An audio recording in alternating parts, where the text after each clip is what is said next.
এত সুন্দর সুন্দর ছড়ি বাগানিয়া দেখে মহরম লাগে। এত সুন্দর সুন্দর ছড়ি বাগানিয়া দেখে মহরম লাগে।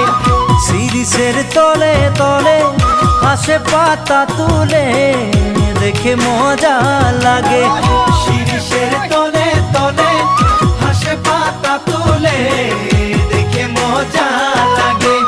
লাল শাড়ি হাতে চুড়ি পয়রি পিंध के छोड़ी मोके दीवाना बना लियो छोड़ी रे।